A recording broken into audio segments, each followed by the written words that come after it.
লোকসভার অধ্যক্ষ ওম বিড়লার বিরুদ্ধে পক্ষপাতিত্বের অভিযোগ, 4টি প্রশ্ন সামনে রেখে অনাস্থা প্রস্তাবের পক্ষে কংগ্রেস। সকালে ইন্ডিয়া ব্লকের বৈঠকে আলোচনা, ধীরে চলনীতি তৃণমূল কংগ্রেসের।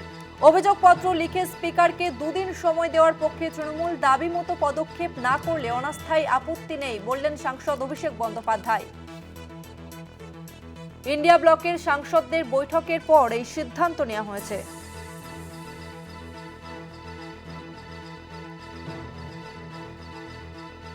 অনাস্থা প্রস্তাবে সই করতে আপত্তি নেই তৃণমূলের।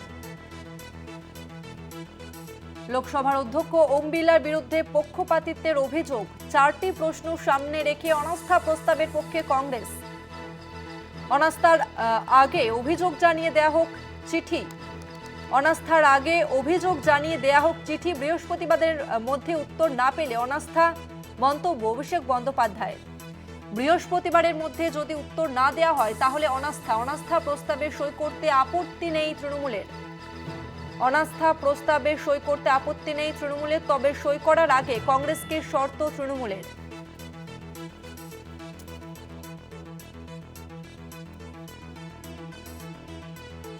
আমরা কথা বলবো, আমাদের সঙ্গে রয়েছেন কলকাতা টিভির ডেপুটি এডিটর মৌপিয়া নন্দী। মৌপিয়াদি, লোকসভার অধ্যক্ষ ওম বিড়লার বিরুদ্ধে পক্ষপাতিত্বের অভিযোগের 4টি প্রশ্ন সামনে রেখে অনাস্থা প্রস্তাব, এই বিষয়ে কি জানা যাচ্ছে?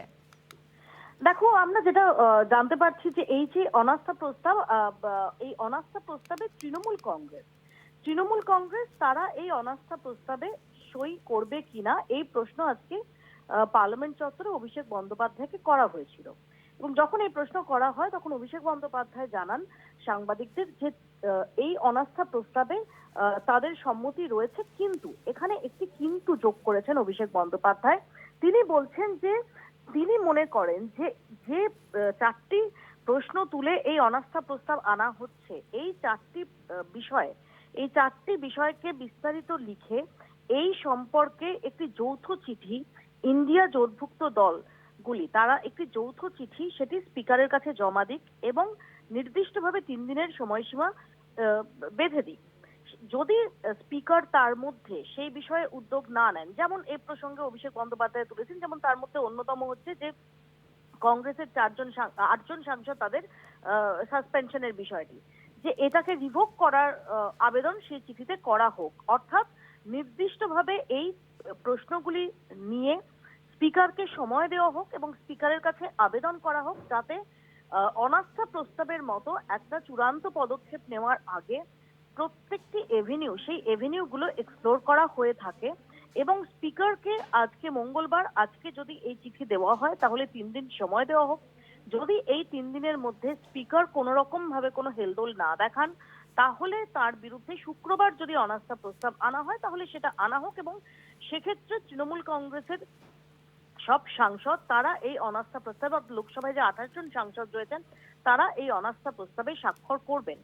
কিন্তু তৃণমূল কংগ্রেস যেটা মনে করছে যে যদি স্পিকারের কাছে এই চিঠি দেওয়ার আগে আজকেই অনাস্থা প্রস্তাব আনা হয়, তাহলে অভিষেক বন্দ্যোপাধ্যায় সেখানে প্রশ্ন তুলেছেন যে তাহলে বিজেপির সঙ্গে ইন্ডিয়া জোটভুক্ত দলগুলির তফাৎ কোথায় থাকলো, যে প্রথমেই একটা চূড়ান্ত পদক্ষেপের বিষয়ে ভাবনা চিন্তা। কাজেই তৃণমূল কংগ্রেসের এই অনাস্থা প্রস্তাবের ক্ষেত্রে সম্মতি রয়েছে, কিন্তু তৃণমূল কংগ্রেস মনে করে যে তার আগে অন্তত 3 দিনের একটা সময়সীমা সেটা দেওয়া হোক এবং এই বিষয়টি নিয়ে সময় দেওয়া হোক, এই বিষয়টি স্পিকারের কাছে যৌথভাবে দেওয়া হোক, লিখিত অবস্থায় দেওয়া হোক।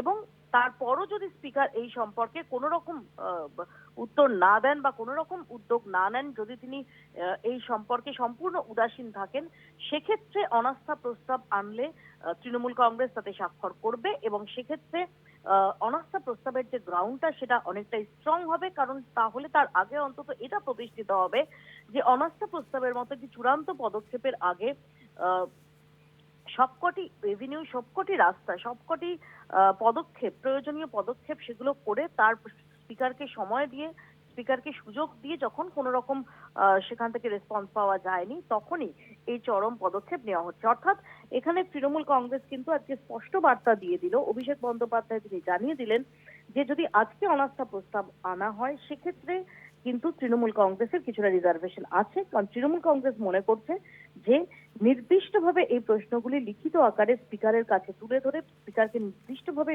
সময় দিয়ে তারপর এই অনাস্থা প্রস্তাব আনা হোক, এবং সেক্ষেত্রে তৃণমূল কংগ্রেস সর্বতোভাবে এটার সঙ্গে এটাকে সমর্থন করবে। ধন্যবাদ মৌপিয়াদি।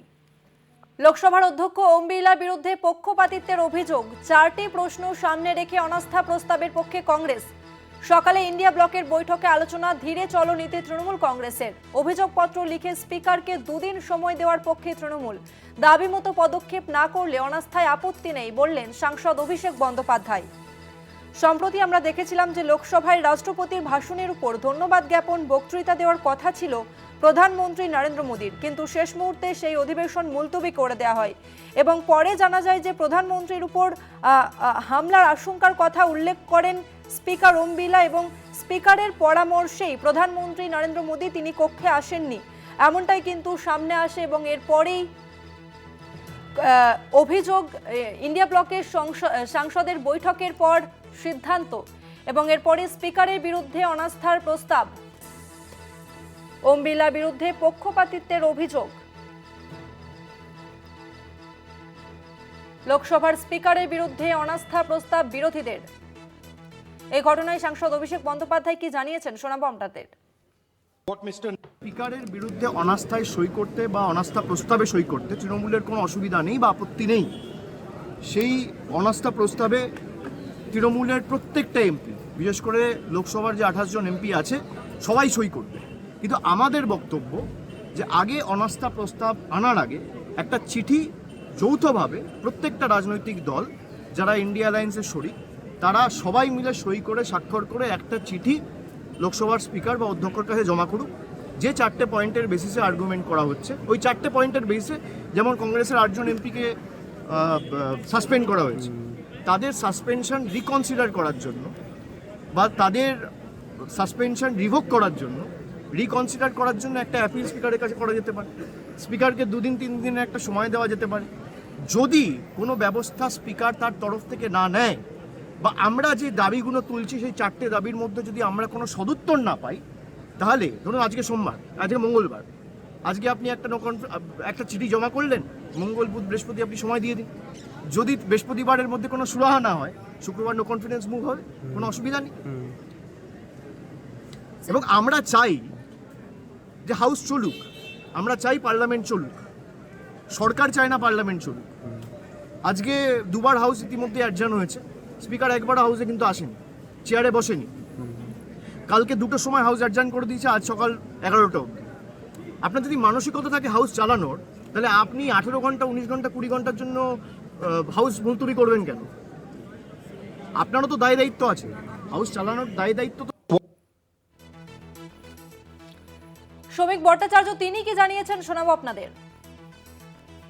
অভিষেক বন্দ্যোপাধ্যায় তিনি যে দলের উত্তরাধিকারী, যারা বিধানসভায় এই মুহূর্তে ক্ষমতায় আছেন, পশ্চিমবঙ্গ বিধানসভায় কতবার শুভেন্দু অধিকারী বিরোধী দলনেতাকে সাসপেন্ড করা হয়েছে।